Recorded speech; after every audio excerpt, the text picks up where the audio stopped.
So it'll be at the end. About its history, especially for the creation of a museum that could present the full history of the Presidio and its role in both the history of the United States and of the extension of American power in the Pacific. We encourage and hope that this event will encourage you to check out further Presidio Historical Association events and perhaps feel like making a donation. There will be a link to our website in the chat box in a moment. It's a membership-based organization, but we take one-time donations as well, and happy to get any of your support so we can continue programs like this. The Presidio Historical Association has been really focused on the importance of cultural landscapes recently. And this is what we hope is the first of a number of presentations on the topic. And with that, I'll give a little information about our wonderful speaker today. Blake Troxell received his Master's of Forestry degree from the Yale School of Forestry and holds professional certifications from the Society of American Foresters, the International Society of Arboriculture, and the California Air Resources Board. He's a veteran of the Peace Corps and has managed forest projects and crews in rural, urban, and tropical landscapes. He joined the Presidio Trust team in 2017, and now I will leave it to him. So thank you again for joining us, and we hope that this will be a wonderful and informative presentation for us all. Great, thank you, Samantha. I see a lot of familiar faces here on the screen, so it's great to see you all again. Thank you for inviting me. I hope to provide you all some information that you may not already know. I know a lot of you have a vast history here at the Presidio or in the Presidio and know quite a bit about it. So hopefully I can provide you some information that you haven't seen before that might be a little exciting or interesting. We'll look at the forest in general, but the park itself, we all know it's roughly about 1,500 acres of urban park. There are about 1,000 acres of open space in total and more than 300 acres of forest cover. Now that includes the historic forest as well as other forest cover that's not quote unquote historic forest. And we'll look at some of those differences a little bit later on. So in order to understand why the forest was first created and planted and how it's now being restored and managed, we'll take a quick jump back in time and we'll go all the way back to the 1880s, and we'll start from there and come back towards the future.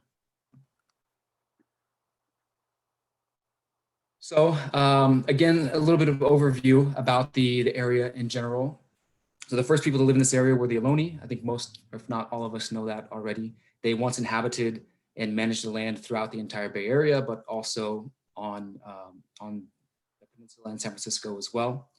At this point in time, San Francisco was primarily consisted of large areas of shifting sand dunes and dune scrub, and there were only a handful of native tree species growing in riparian corridors throughout San Francisco. These would include coast live oak, willow, some California bay laurel, as well as some California buckeye. Then in around 1776, Spain established its northernmost fortress in California, which became known as the Presidio of San Francisco. And then in 1882, the Presidio became a Mexican outpost after Mexico declared independence from Spain. And then in around 1846, the Presidio became a US Army post, which it remained until around 1996, when it finally became designated as a US National Park by Congress and President Clinton. So that brings us back to the forest as a general picture of the historical landscape, looking at the forest itself and diving into the landscape a little more specifically. The first major event that occurred was in around 1883, and that's when Major Jones developed the first afforestation plan for the Presidio. Engineer, he wasn't a forester, and he had come up with this idea that it was going to be beneficial to plant trees on the reservation. Now, some people didn't like that idea. some people approved it, and much like today, it was an issue that fell on both sides of the line here in San Francisco. So we'll start there around 1883. We'll look at around 1886, which we think was one of the major planting events that occurred around Arbor Day. And somebody can correct me if I'm mistaken, but I think that 1886 Arbor Day was the first in California, the first that was celebrated in California. Through 1890 to the 1900s, that was the first major planting phase in the Presidio. And in 1902, there was another fellow by the name of Major Hall who developed a second plan for the improvement and the extension of the forest in the Presidio. So those two people were had the greatest effect, the greatest impact on tree planting here in the Presidio, in the park as a whole.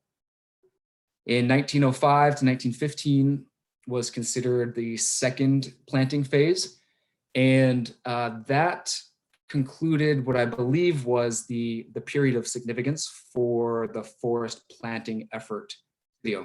Now there's a person on the call here. I have a phone a friend who can jump in later and correct me if I'm mistaken in those time frames. Around 1915, all the way to 1995, the forest was managed by the U.S. military.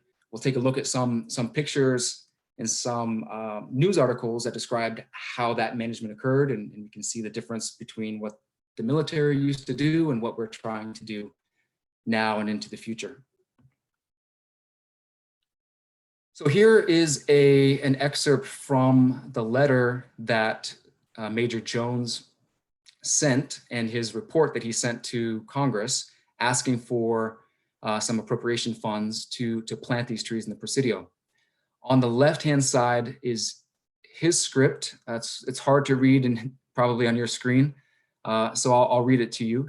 It says, "Sir, I have the honor to transmit in separate mail package the following: a report upon the cultivation of trees upon the Presidio Reservation with maps. Attention is invited to the views of Honorable John Coburn," and someone else, I can't figure out who he wrote there. And he says it's appended to this report. "Very respectfully, your obedient servant, W.A. Jones, Major of Engineers." And John Coburn was a member of Congress at the time, and there's a letter that he responded, and we'll look at that in a little bit as well. But the report on the right-hand side of the screen starts by saying, "I have the honor to submit a detailed plan for the cultivation of trees upon the Presidio Reservation. I have given the matter considerable attention and treated it largely because it is one of both importance and interest.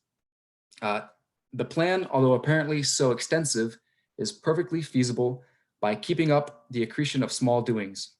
Each season's work can be laid out beforehand, and the trees can be produced from seeds in unlimited numbers at very small cost. In the propagation of seeds and the rearing of young trees, we cannot do better than to follow the plan in such successful operation at the Golden Gate Park of San Francisco." So there's another,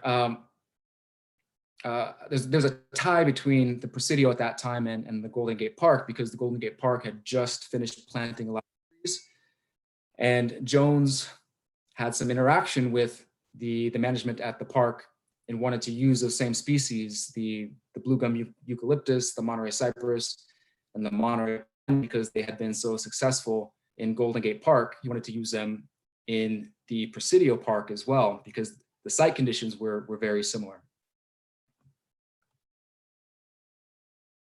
So here's an extraction from the letter that was written as a reply from John Coburn. He's the chairman of the Military Committee House of Representatives. I believe he represented Indiana here. So back in 1883, he wrote to Major Jones saying, "I have received a report on the tree cultivation for the Presidio some days ago and read it with great interest. You have made a thorough study of both the situation for landscape effects and of the proper treatment of the trees, shrubs, and flowers, involving research into all the possibilities of tree, plant, and shrub growth there. Your peculiar situation, climate, soil, and winds, modified greatly the possibilities of success. And so you have done well to gather up and present all possibilities to be obtained from raising trees. I hope you may be put in charge of the expenditure of an ample appropriation to begin work as you have laid it out. I believe you can do there what cannot be done on Boston Common or New York Central Park or Druid Hill Park at Baltimore or Soldiers Home at Washington or Shaw's Garden at St. Louis, the climate conditions in these places being more limited. So that's an interesting interaction between Congress and the military here asking for funds, the response from Chairman Coburn, and I'm assuming that they did receive those funds because the trees were subsequently planted throughout 1883 to the 1915 timeframe. And this was a map that Major Jones provided in his report. You may recognize this street here. I believe this is representing Funston Street. This would be Presidio coming down the right-hand side. And then this, I believe, would be MacArthur Meadow, and then the two areas entering into the waterways, entering into MacArthur Meadow and draining out to the bay.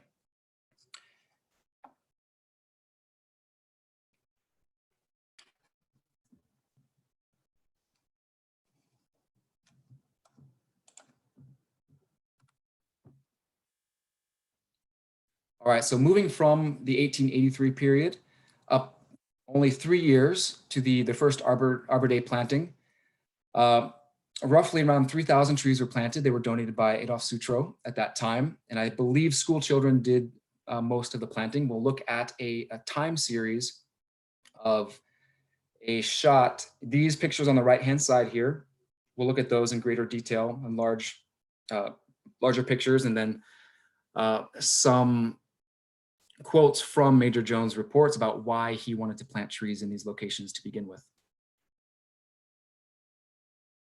So I believe this is looking down close to where Lover's Lane is today. And Lover's Lane would be coming down here along the left-hand side of the photo towards MacArthur Meadow and Funston Avenue over here in the distance. So Major Jones, he wrote, the main idea is to crown the ridges, border the boundary fences, and cover the area of sand and marsh waste with a forest that will generally seem continuous and thus appear immensely larger than it really is. In order to make the contrast from the city seem as great as possible and indirectly accentuate the idea of the power of the government, I have surrounded all of the entrances with dense masses of wood. So we get a little look into his insight, why he thought it was a good idea or a valuable idea to begin planting trees in this part of the city to begin with. Now here, again, I think this is close to around that 1886 Arbor Day planting. You can see in the foreground, there are some rows of trees. The darker rows of trees here would be cypress, Monterey cypress trees. The lighter rows in between here would be the blue gum eucalyptus trees. This would be Presidio, I'm quite sure, Presidio Boulevard, and this is Lover's Lane. Now it's installed. Going from the city, Presidio Gate, down to MacArthur Meadow, and Funston Avenue here, running left to right on your screen. Now, some of the main objectives from the afforestation program. One was to stabilize the areas of the reservation from the shifting sand dunes. There were stories of the infantrymen living in tents, all of the houses being inundated with sand on a daily basis. So part of that was to help stem that tide of blowing and shifting sand throughout the reservation.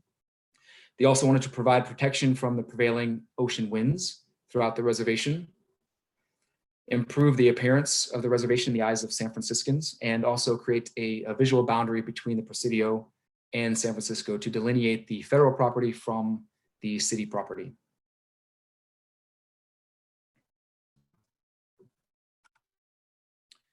Now, this is a little aside. I found this when I was looking at some old articles today.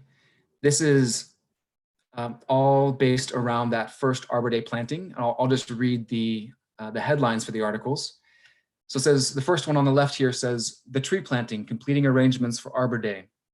Arboriculture to also be practiced at the Presidio and Fort Mason. So they're talking about this upcoming tree planting effort day that's going to arrive. The article in the middle says, preparing for Arbor Day celebration, lack of necessary funds, little encouragement offered the scheme by the public. So we're preparing for the Arbor Day planting. Then it's saying there's not a whole lot of support, there's not a lot of interest or excitement. And then the last article says successful inauguration of tree planting at the San Francisco. Thousands turn out and take part in the exercise, speeches, addresses, and an appropriate poem by Joaquin Miller during the dedication. So I thought that was a little interesting snapshot of maybe a few weeks back in 1886. So here again is that same photo, not the same photo, but this from the same vantage point. Here is Lover's Lane again, running diagonally through the photo down to MacArthur Meadow and Funston Avenue. Again, here are the trees that we saw in that past photo. Here's a line of cypress, which are a bit not quite as tall as the rows of blue gum eucalyptus, which we would expect because the blue gum eucalyptus grow much faster than the cypress or the pine trees do. But this image is from sometime around 1895 to 1900. So that's 10 to 15 years after those trees were planted by our best guesses. And Major Jones says the Presidio is a central and vital point of the composition, and I have given it an imposing background of forest overlooking great stretches of rolling greensward, with vistas across the valley to the east, to the point where the road rounds the point of the hill and displays the whole of the magnificent view of the bay below. This is treated so as to burst suddenly into view and thus heighten the effect by contrast.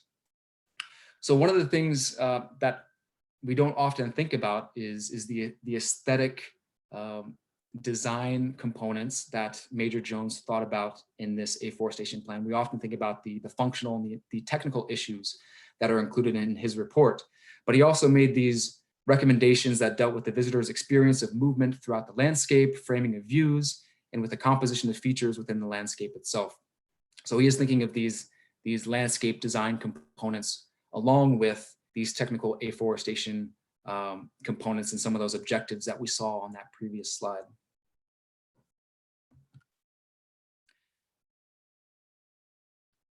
And this is a quote that really struck a chord with me. He also said, it should be remembered that we are in the midst of a great and growing city, that the eyes of the people of culture are upon us, and that it is within our power to treat this matter so as to win delight and approbation on one hand, or contempt and on the other. And oftentimes I feel like I kind of find myself in that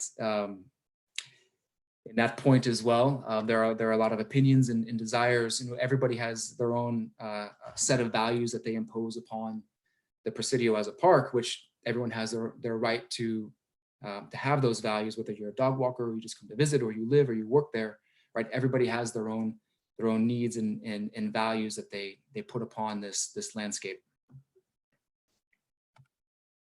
So that brings us to this idea of this classic idea of park making.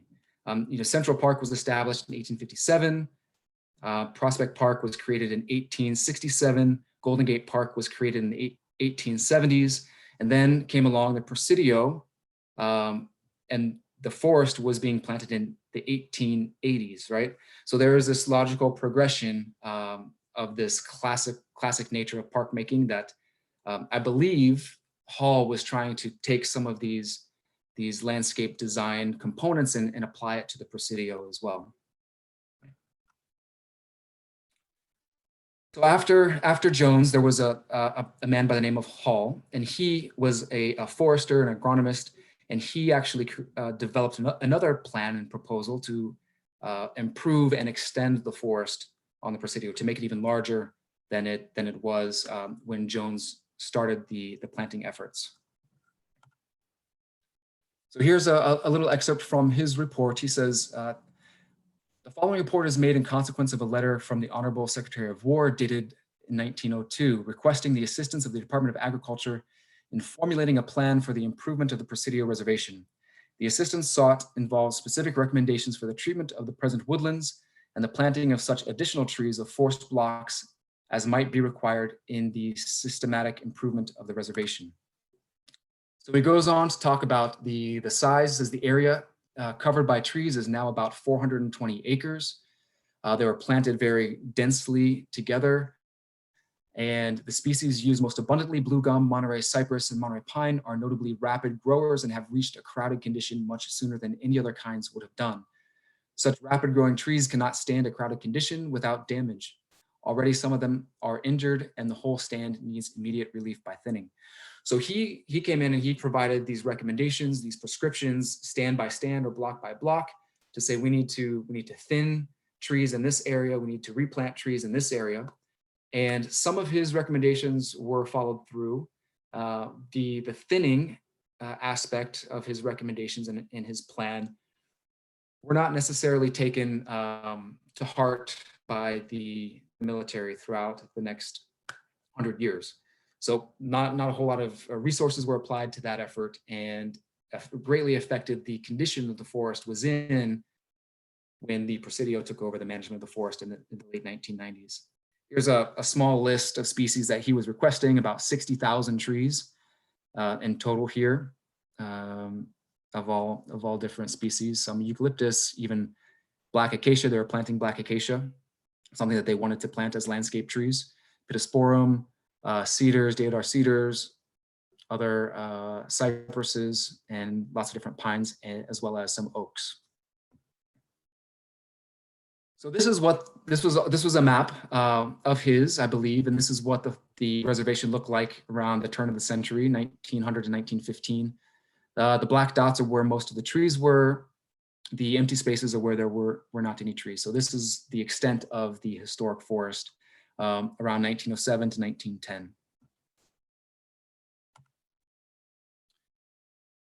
Now, I also wanted to show a couple other photos throughout this period as well. This is from about 1885 in the western neighborhoods. It's a view of the main post looking west. There's a reservoir visible in the center of the picture here that says it's where the eastern tributary of the Tennessee Hollow watershed had been dammed at that point in time. And again, we can see, if I get my cursor over here. Here's the where the damming occurred. Here's Funston Avenue here, running left to right across your screen again. Here's another picture from 1882. It says it's a panorama from the streetcar, and I'm not exactly sure where the streetcar was located. Maybe one of you all has that information or knows exactly where this is being taken from.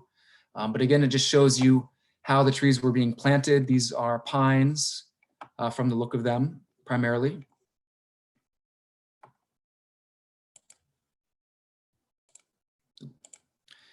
Here's another view of Lover's Lane from the Presidio gate, looking down into the main post. This is from around 1886.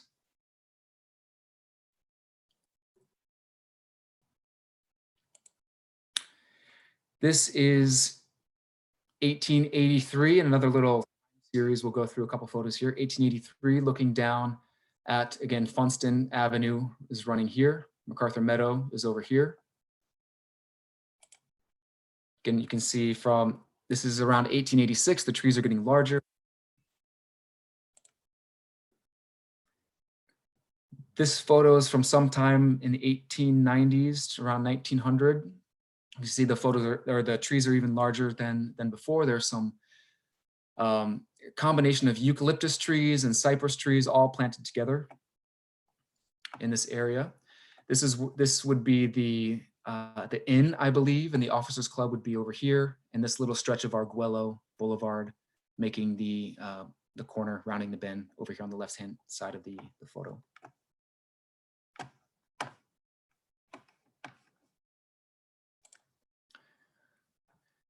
You can hear this is a picture from the early 1900s, again, showing the trees, the eucalyptus on the left-hand side of the screen, again, much larger than the cypress and the pine on the right-hand side and in the background.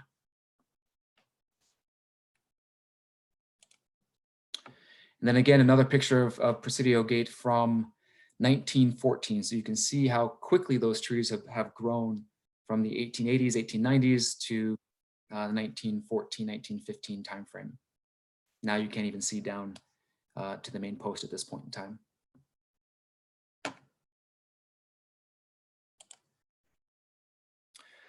Okay, so then we reach the 1915 to 1995 period of time. And this is when the military took over management of the forest. So here are a couple photos from, let's see here. The picture on the bottom left is of an army planting Monterey pine in the 1950s. So this is them filling in some of the forested areas, adding some new trees to the forested areas, all the way up into the 1950s. On the top image and the image on the right is a man in a stand of Monterey pine trees. So I'm imagining that this, would have been a thinning effort. Maybe the picture on the right was before, the picture on the left was after the thinning occurred. You can see, so this would be before, and then this one over here would have been after the thinning occurred.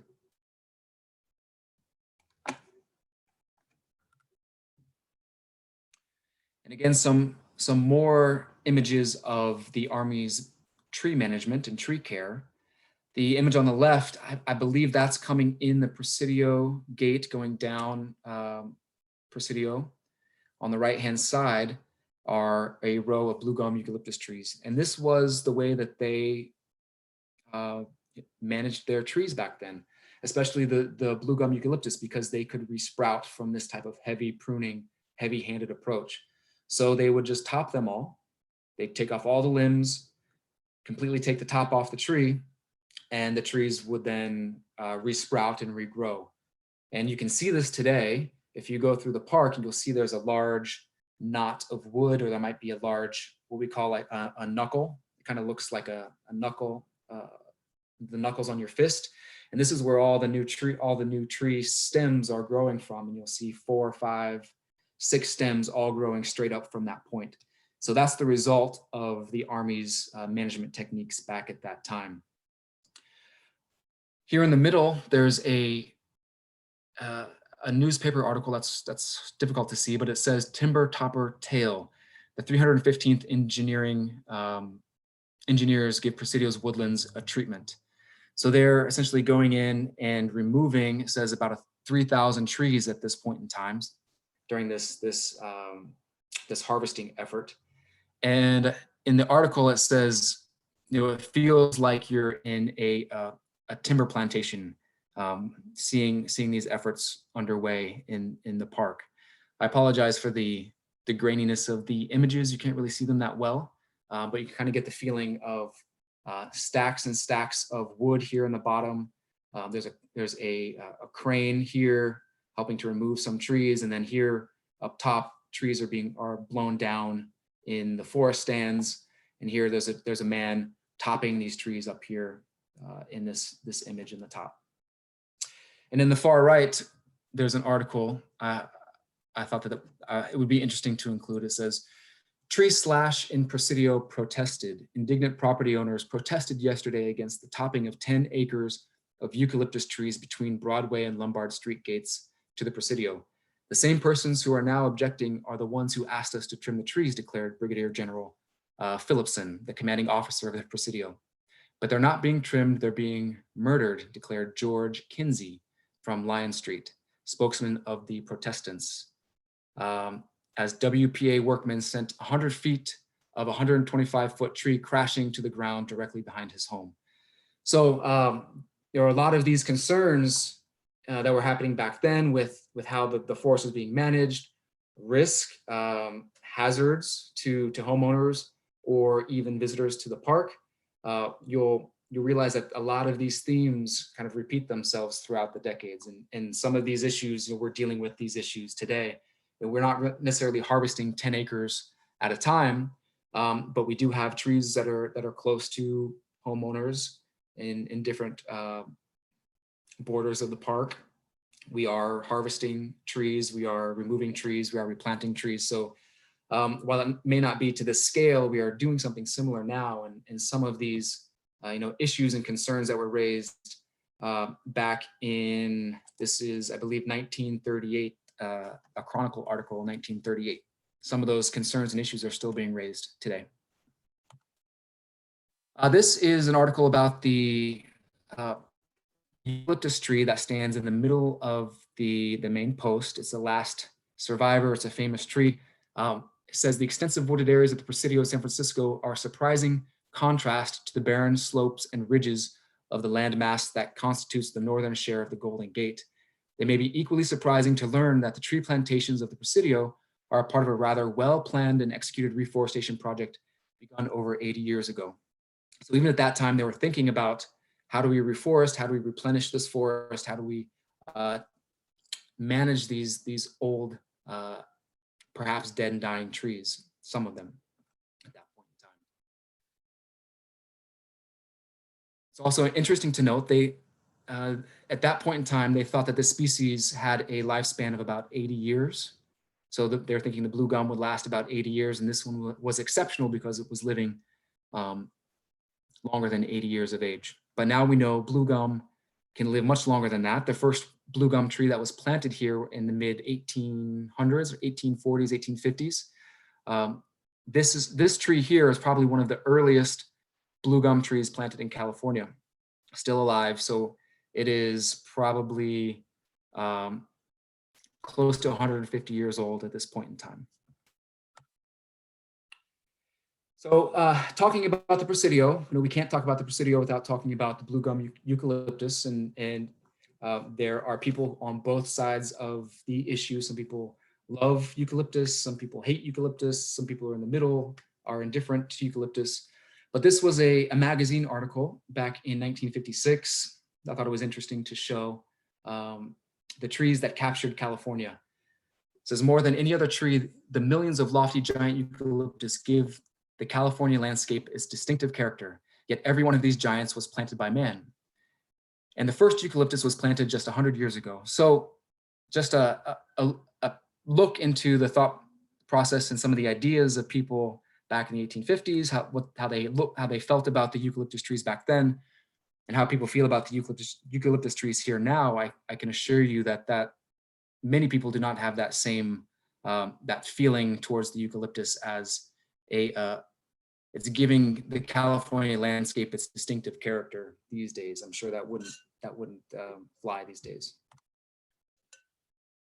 So all of that brings us up to our current forest conditions. Overall, Jones's 1883 plan remains rooted in the landscape today, and the Forest Association with the Presidio is so strong that it continues to be identified as the most significant component of the Presidio's cultural landscape and historical landscape. But after more than 100 years of military management, the resulting forest was rather unique in both composition and structure. And that's what led people to actually fall in love with the park and fall in love with the forest. It had this strange quality, the strange character, this uniqueness about it that you couldn't really find in any other natural forested landscape. The tall, straight trees along Park Avenue, or the wood line, the density of trees and the number of stems, you just don't find that anywhere else out in a natural forest landscape. So even though the US military mismanaged the resources a little bit, or didn't use, well, they used the proper techniques at the time, but we wouldn't necessarily say they're proper today, or reasonable management techniques today. But what they did created what people came to know and love and really find unique about this place. So around the time that we handed over from the military to the Presidio Trust, there were a number of documents that my program uses in the forestry department to manage our resources looking forwards. One is the Vegetation Management Plan, which was finalized around December 2001. The second document is a reforestation plan that was also finalized in the early 2000s, developed then. And then the third one is the Historic Forest Character Study, which was developed in the late 2000s. So those three documents are what guide our management of the forest resources today.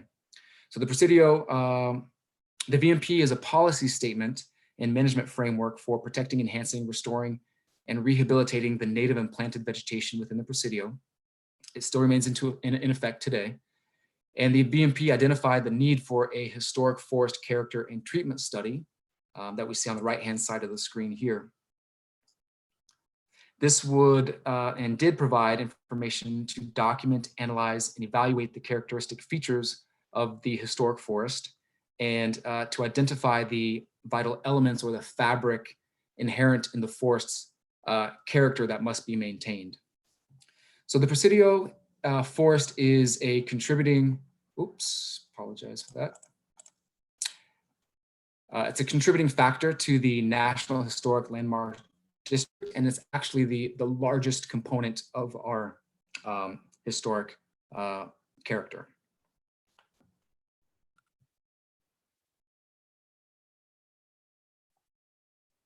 So again, the Vegetation Management Plan, or what we call the VMP, created these three primary vegetation management zones.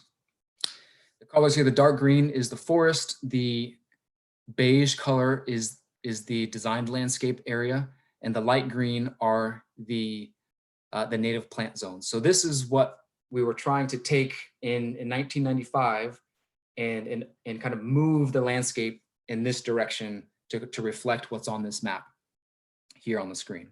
Now these VMP zones were established from or pretty much drawn from a 1935 aerial photograph, and this was the best available depiction of the extent of the historic forest at that time when they were making the VMP. So this is somewhat after the initial major planting effort, which allowed the boundaries to shift from secondary growth and tree mortality.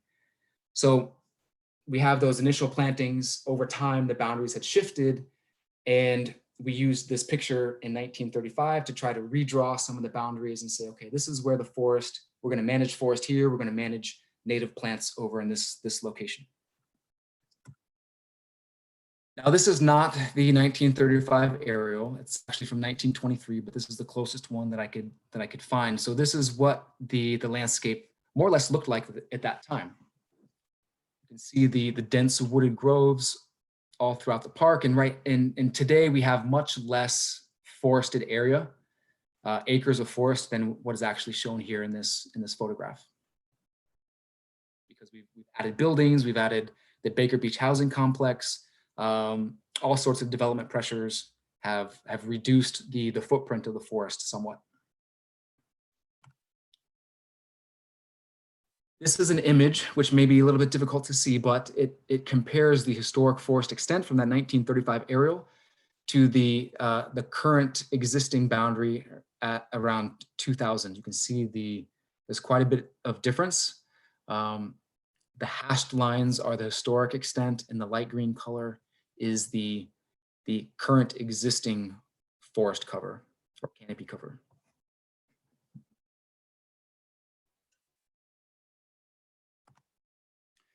Now, there were lots of different management plans that were created. This one is from the Reforestation Plan, but it shows some management prescriptions for different forest types and forest covers throughout the Presidio. So some of them say remove non-historic forest and establish native vegetation, preserve and regenerate historic forest through intensive management, maintain historic forest through non-intensive management, maintain general landscaping, heritage trees and historic vistas, reestablish historic forests. So there's all these different prescriptions. that went into the reforestation plan to help drive and guide our management of the forest going forward. This is from the Historic Forest Character Study, and it shows the different stands. So the stands were aggregated into areas of similar characteristics, and this was the best attempt at doing that at that time. So we have all these different stands, and we have all the character of these stands lined out, which helps us to regenerate those character defining features over time, because we have that historic forest character study, which defines all of the attributes of the forest in a given part of the park. And when we decide that we want to reforest that area or try to restore that area, then we may have to remove trees and then replant trees. And we can follow these guidelines that then tells us, okay, what do we need to do in these specific locations throughout the park? So this is an example of stand 1A, which is mainly gone now because the highway went through it and many of the trees were removed during the highway project, the Doyle Drive project. But we can see that its primary historical function here was part of an expansion of ridgetop planting and to prevent erosion control. Primary historic species, eucalyptus. Character defining features, it was a monocultural block, even aged trees, even spacing and regular planting rows. This gives us some information about maybe some issues with that location, some more descriptions, and it also goes into our VMP objectives, how we achieve those VMP objectives, and what types of rehabilitation actions would be recommended in that location. So we have these for every one of these different stands here on this map.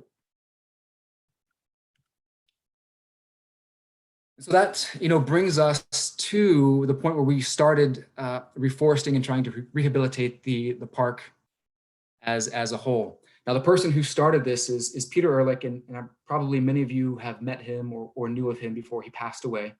He passed away before I was able to meet him. Was it four, maybe 5 years ago now at this point in time. But this was, one of his great life's work was trying to replant this forest, trying to rehabilitate this forest. There are lots of articles out there. I'm sure if you search for his name, you can find some news articles about him in the past. His love for the trees, his love for the Presidio and the forest specifically. But he really developed the forestry program, and part of that forestry program is our hazard mitigation and maintenance program. So we have a data set of all the trees in the park that have a target. And so that's what this is representing here. And each of those trees are rated for potential risk. So that helps us guide and focus our risk mitigation efforts on trees that absolutely need our attention. And we can approach that in a systematic effort based on the data that we collect in these risk assessment reports. We do these risk assessments every 4 to 5 years. The previous one was in 2016, and that's what we're looking at that data here, the 2016 data. We just had our update in 2020, so we have a new data set that we're working from, and we're just getting that online and using that to now triage and prioritize which trees need to be potentially removed, pruned, trimmed, and so on. So this is an example of a hazard tree that was removed. Our in-house crew is doing it. Here's another hazard tree being felled by our in-house crew in the park. Now, the other half of our program is our restoration and reforestation program. So to date, we have cleared and replanted more than 45 acres of the historic forest with probably more than 6,000 trees, getting close to 7,000 trees at this point in time. And this ever really started, 2002, 2003. There were some test plots and picked up a little bit of steam. Each year, we try to restore or rehabilitate 2 to 3 acres of the forest in the park. So these are some examples of our restoration sites. You may know this one as the Parks site. Park Boulevard is running around here. This is obviously the spire up by Arguello. Here are some redwoods being planted in some of our redwood sites, and then some Monterey cypress trees being planted in these 2 photos here on the bottom left.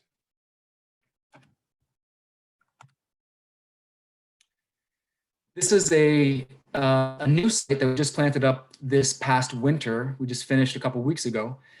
This site was primarily acacia, black acacia, some different varieties of acacia. There weren't that many trees at this location. They're mostly shrubs and bushes, but we removed as much of the exotics and invasives as we possibly could. And then we replanted with a variety of cypress. There are some eucalyptus in there as well. And we always try to retain as many native trees as we possibly can. And we also plant an understory of native species as well, something that we've just started to do in the past couple of years. So at this site, we planted almost 2,000 native species in the understory.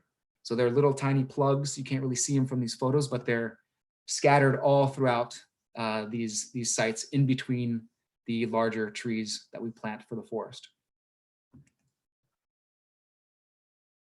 Here's another example of the park site, Park Boulevard.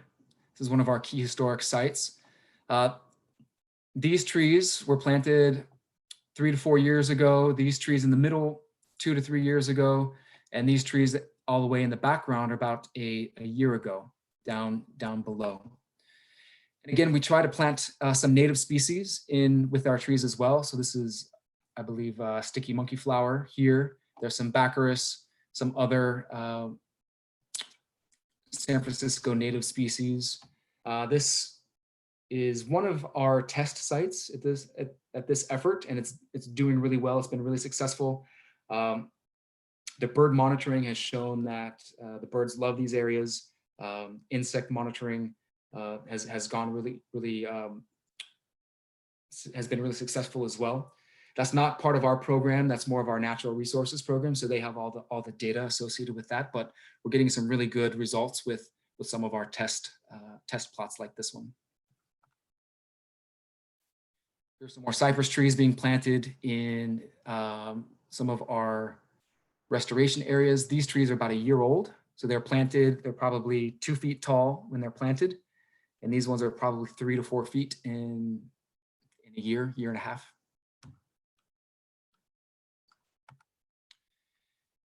And now back to the eucalyptus. You're probably wondering, how do we manage the eucalyptus? Well, that's always been something that's been put off towards the future. No one really knew what the best way to manage them was, because they had such a long lifespan. We were always focused on the cypress and the pine trees first, and then we figure out the eucalyptus later. That was kind of the thought process. So this, a year ago, actually 2 years ago, we started a test project here at this eucalyptus stand in conjunction with our natural resource and native plant group at the Presidio. We wanted to remove all the ivy from the stand, thin out this stand of trees, try to provide some more light resources down to the forest floor, and then replant the forest floor with native species and see what the result would be. So this is a picture from before. These are before photos. We have some hemispherical photography here. The one on the left is from before. This is the exact same location. And then the one on the right is from after the thinning occurred. So we removed some trees, tried to open up the canopy and the crowns, let some more light in.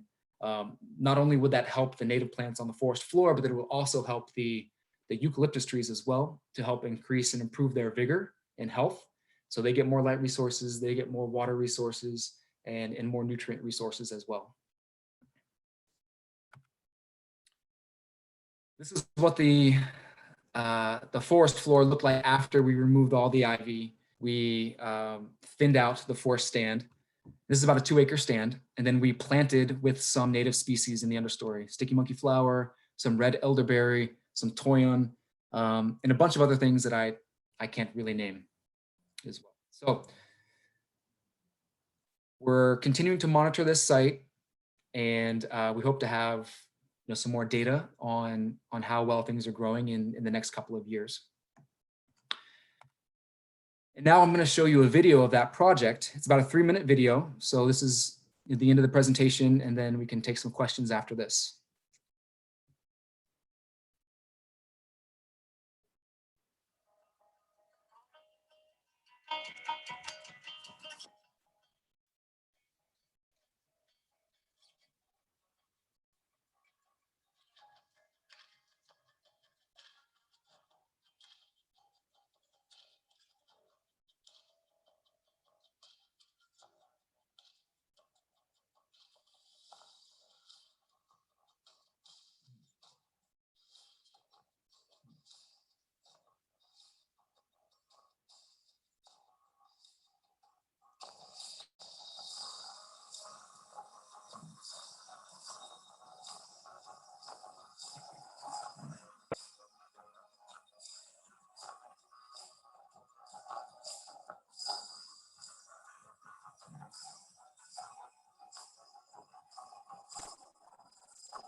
Okay, so we'll leave it at that for today. We can take some questions. I know there was a request for some links for additional information.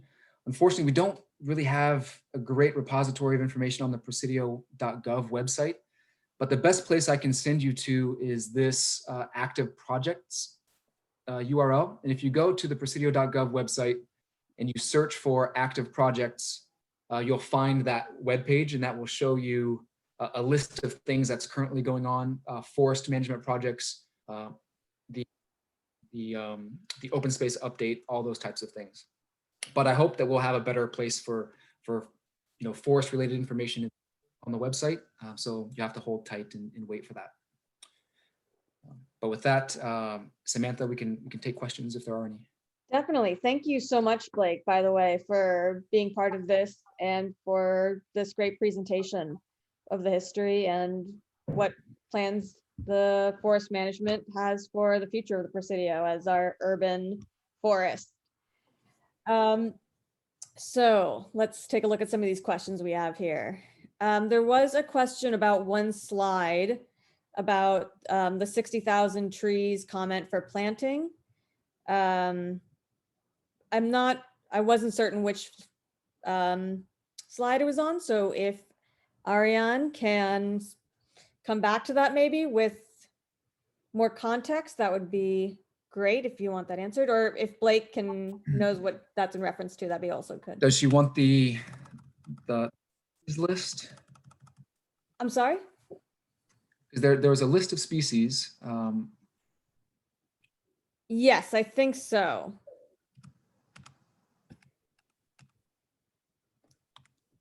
Oops, should be this right here. That's just I think that might be where it was. Yeah. 60,000 trees, 60,000. Mhm.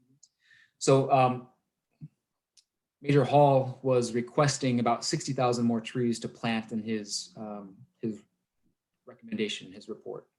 Gotcha. And this is a list of some of those species. Great.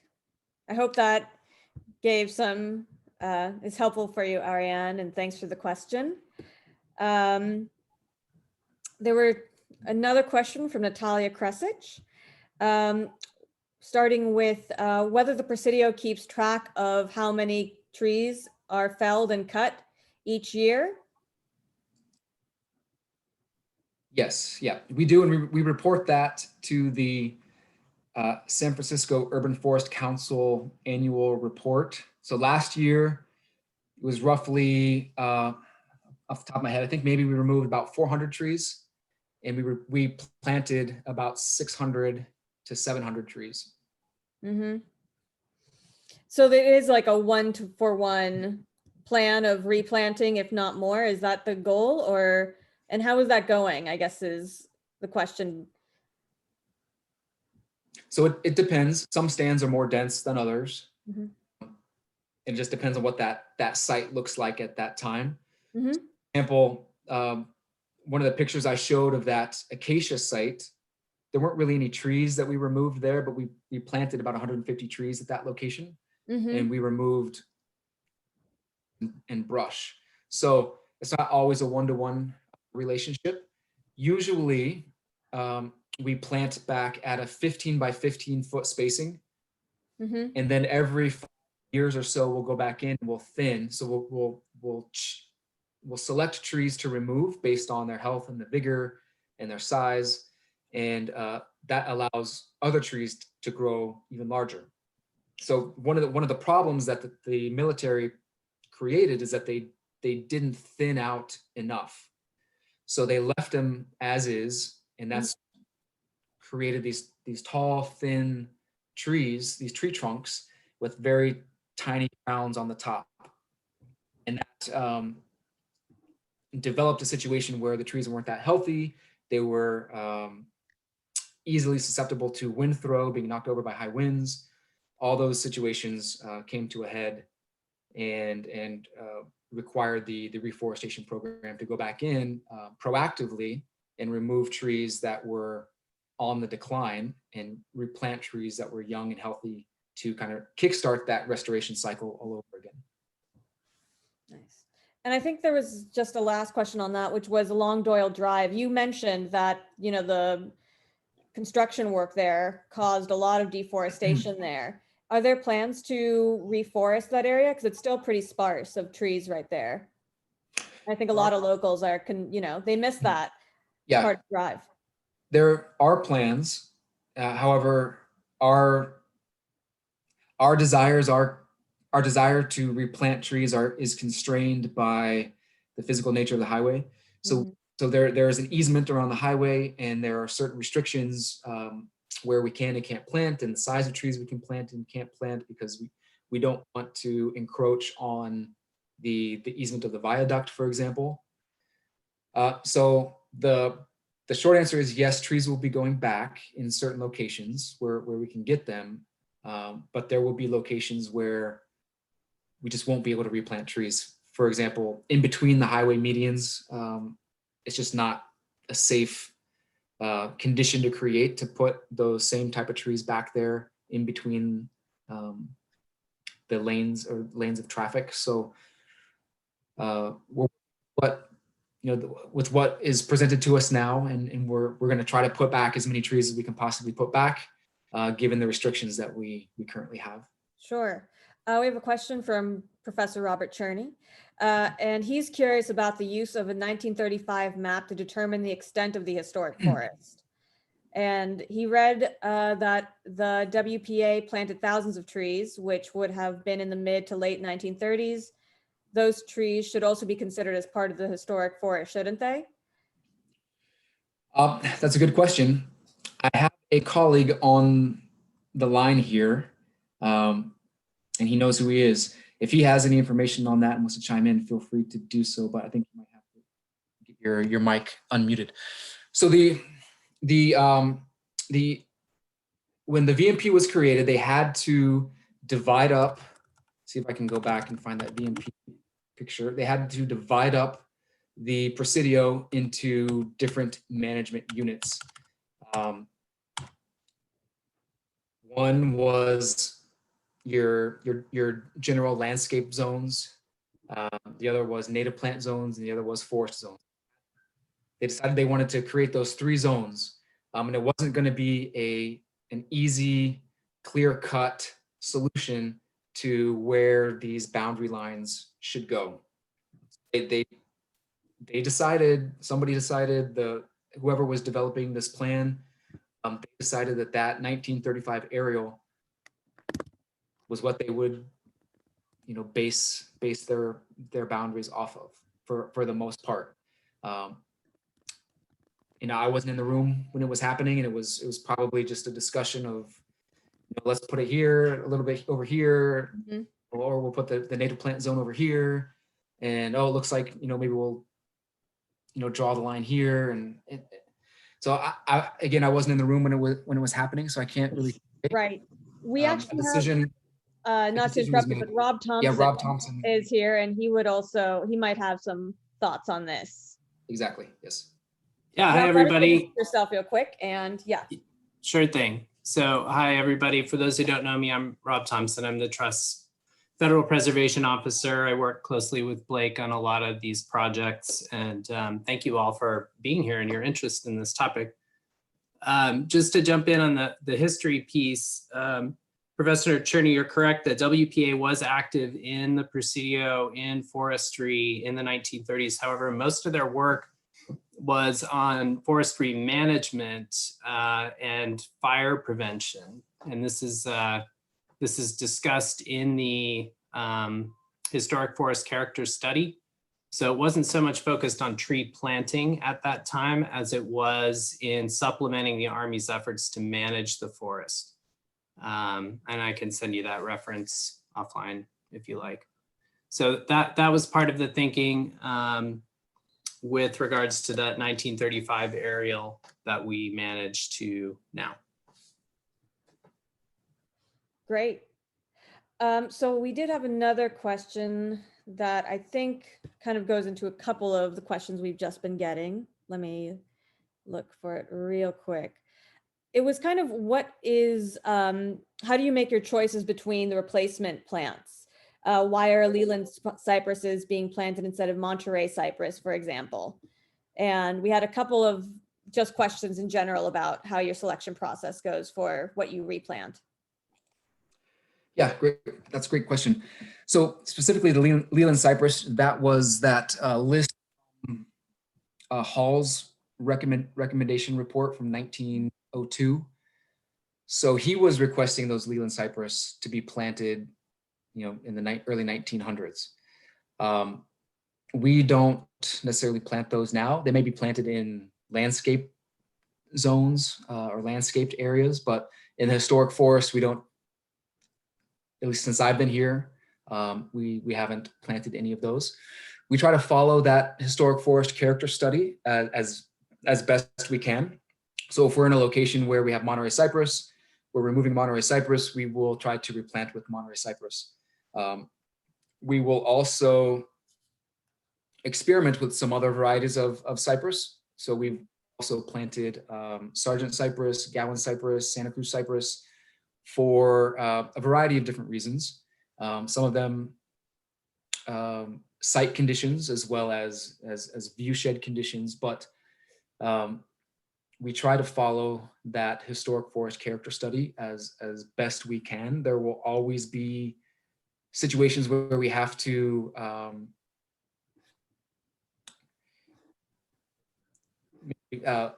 try to find some wiggle room in those recommendations if necessary. But again, we fall back to that document to guide us on the species selection, what we can plant where, including the eucalyptus, Monterey cypress, and Monterey pine.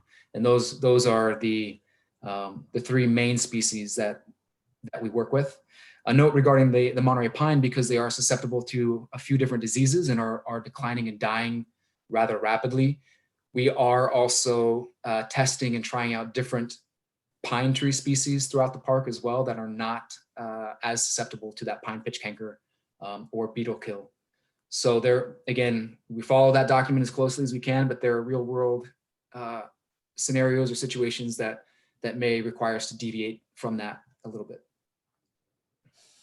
Understood. Were those issues, did they have, are there manuscripts of the issues that they had with those trees back when they were originally planted and before they were replaced or anything like that? Or do you think it's just the climate change and the change of the, you know, ecological systems there that have introduced them or something? Well, the pine pitch canker wasn't around when they were planting, as far as I know. It showed up in, I believe, like 1980s in Monterey, and it kind of spread from there. So it's a relatively new pest and disease that we have to deal with. But there's always, you know, there's always something. Climate has an impact, whether it's drought or drought stress, that leaves trees more susceptible to existing pests that, you know, may not have caused them any problems before, and now they can become a problem if trees are not getting enough water, or if it's too hot, or if they just don't like the climate anymore. So it can be a number of different things, but those concerns weren't really known about back in the late 1800s when they decided they wanted to plant those species. Yeah. We have a couple questions about the Parkway. One is, how did the Presidio Parkway get its name? And the other one is, are there plans to replant along the Presidio Parkway? How did it get its name, the Presidio Parkway? Rob, do you want to take that one? Just a second, let me help Rob out here. There you go. Yeah, so the highway was formerly known as Doyle Drive, named after the head of the Bridge District Committee that raised the money to build it in the first place. Presidio Parkway came about when the environmental documents for the new freeway facility were being developed, and in celebration of the park that it runs through, Presidio Parkway was identified as the new name. Mm-hmm. There we go. And for the replanting? With Parkway, Presidio, Park Presidio? Presidio Parkway. Park Presidio is, of course, the other green belt that connects the Presidio of San Francisco with Golden Gate Park, which has its own interesting history. That might be a good topic for a future talk, Samantha. Definitely, I think so. And I think this question also kind of summarizes a few of the questions that we've been getting from Jason Wright. Is there a need/plan to update the various management and character study documents now that there's someone on staff with a forestry background, as opposed to the management background that you were speaking of previous generations of people who were in charge of this had? And it also, just a comment that it seems that the information should be overlaid with cultural landscape information, and your thoughts on that. So I'll start by saying our reforestation plan was developed by John Leffingwell and Dr. McBride from Berkeley in the forestry program. So one of those three documents that we follow does have a strong foundation in forest management issues and concerns and ideas. The historic forest document is and Rob can correct me here, is a snapshot in time of what the forest was. Because it's a historic component of the park, we have certain requirements to rehabilitate it in specific ways, and that restricts our ability to just go do whatever we want in those locations, and we have to follow some of those guidelines and those recommendations that are laid out in that. So while it may seem counterintuitive that we're like thinking backwards or trying to go backwards, that's not really the idea. The idea is to try to maintain the character, right? So whatever the definition of the forest character is, we're trying to maintain that as best as possible, given all these constraints, climate, changes in species needs, pests, disease, better information, better data and forward in the future. So we are doing things differently now. We're not just stuck in the past. So there is flexibility. The VMP allows us flexibility. The historic forest character study allows us flexibility to make some alterations within reason. One of those is including native plants in our forest stands. That's something that didn't really happen for the first 15 years of the program, to my knowledge. So that's a recent change that has come about from our desire to improve biodiversity in the park and in San Francisco as a whole. Mm-hmm. Rob, just a second. I asked you to, there you go. Just to add a couple things, Jason, the historic forest character study really does speak to the cultural landscape values of the forest, and it's organized much like a traditional cultural landscape report with character defining features, treatment recommendations. So that really functions as the document that reflects the cultural landscape values of the forest. And to your question about updating the management documents, these are really long range management plans. The VMP, the forest character study, these envision many decade-long treatment plans for these resources. So they're still in the process of being carried out. The open space update that I think some of you are familiar with and maybe was referenced earlier is a frequent way to communicate our progress on that report, but I think they're still serving us quite well as written.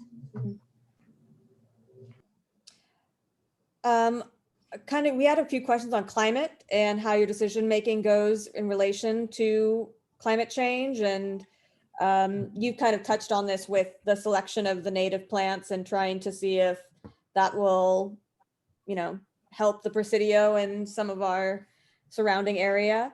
There's another question about pesticides, and I think we also had a question on noise and the way that some of the tree systems used to block out a lot of noise for some neighborhoods, and that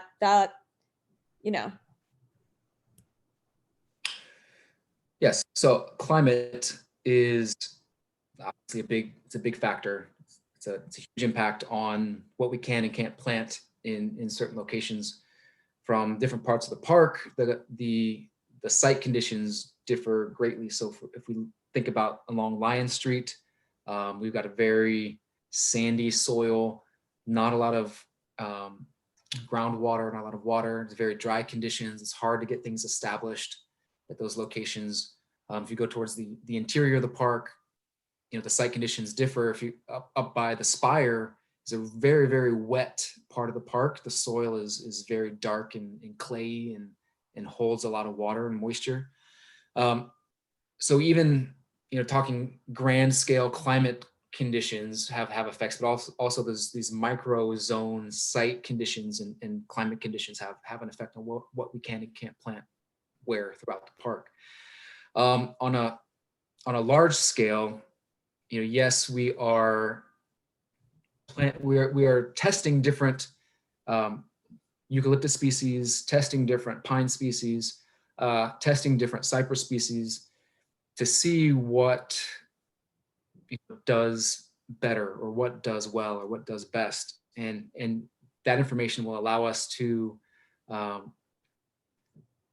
it'll give us valuable information in the future when things start to change. If our rain patterns start to change, or our days grow hotter, that starts to change. So we'll have all of these real life tests and examples out in the landscape that we can go back to and look and say, okay, these things are doing much better. These things are not doing as well. So maybe we should start to focus more on planting this type of species and not so much of this type of species. Mm-hmm. It's not something that you can really find out quickly, right? It takes a long time to gauge climate impacts. Mm-hmm. So we can do what we can here, but I guess that just to say that there are some things we can do and some things we can't do, but it's a very long process to observe these things and to analyze these things and to actually get data from them. Understandably. And then your last part of the question? There was a question about pesticide use and in any of the forestry. So the only pesticide use we would use some very, very small applications for if there are trees that are a hazard or a risk that need to come down, and they are a species that sprouts or regrows. So for example, a cypress tree is not going to resprout if you remove it. A pine tree is not going to survive and live on if you cut it down at the ground. But a eucalyptus could and possibly will continue to live and continue to grow. So there are these cut stump applications where you would paint a small amount of herbicide around the cambium of the stump, and then that helps to kill the stump. So it's a very targeted, a very specific type of application, but there's no like broadcasting or spraying of anything in our program. No. Yeah. Let's see if we have anything else. Any last questions from anyone as I'm scanning through what we may have missed in our, and thanks for being generous with your time in the Q&A. We've kind of gone over, so I appreciate it. And I know a lot of our participants have really appreciated it as well.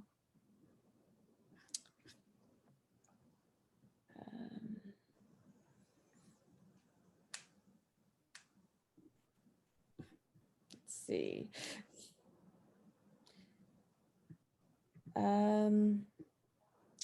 Okay, one kind of last one. It's not a big finale here, but the purpose of placing the logs along the roadways, are they intended to be long-term, and what is their purpose? So we've, there are a couple different purposes.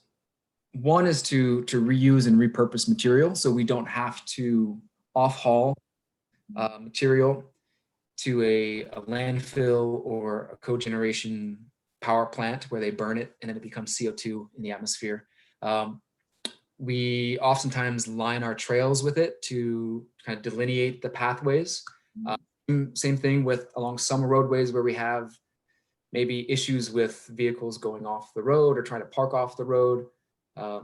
Those can be used to help prevent that from occurring.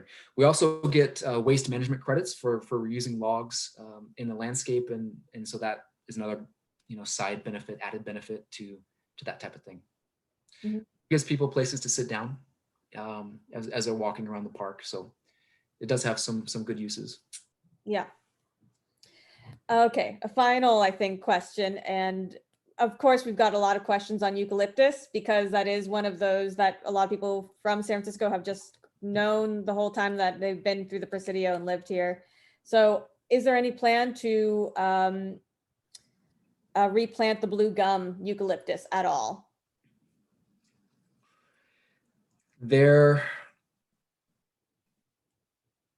Yes. So short answer is yes. There will be a time where the trees around Lover's Lane decline, grow old, and die, right? it's going to happen. You can't prevent it. Those trees can't live forever. That is one stand that's considered a key historic stand. And those stands, we need to take even more precaution to try to replicate that cultural, natural and cultural aesthetic that exists there now. So that stand in particular is probably, well, I know it's going to be one where blue gum will probably be replanted. If not blue gum, something that looks very, very, very, very similar to blue gum. Mm-hmm. Right, Rob? He's shaking his head, yes. Yeah. Other locations, we're testing different species. To try to see if there are others that work well for our conditions and maybe don't have the same characteristics as the blue gum species do. Yeah, understandable. And we're, obviously people are excited for the prospect of eucalyptus being replanted. And yeah, thanks for your time and for being part of this, what we hope will be a continued programming on forestation and the cultural landscapes in the Presidio. And thank you all for joining us on this really beautiful day, for taking an hour out of the sun to come online and do this with us. We really appreciate your questions and your time. And this has been recorded, and so you'll be able to check this out on our website. We will have an email going out with where you can re-watch this. And, again, if you're not a member already, we really encourage you to join the Presidio Historical Association and support more programming like this. And yeah, thank you so much, everyone, for joining us and your thoughts and questions, and especially to Blake for coming on and helping us understand a little bit more about the plans for the Presidio. Yeah, thank you all. Thanks, Samantha. Thank you, Paul. Have a good night. Good night. Thank you. And I'll just watch you all leave.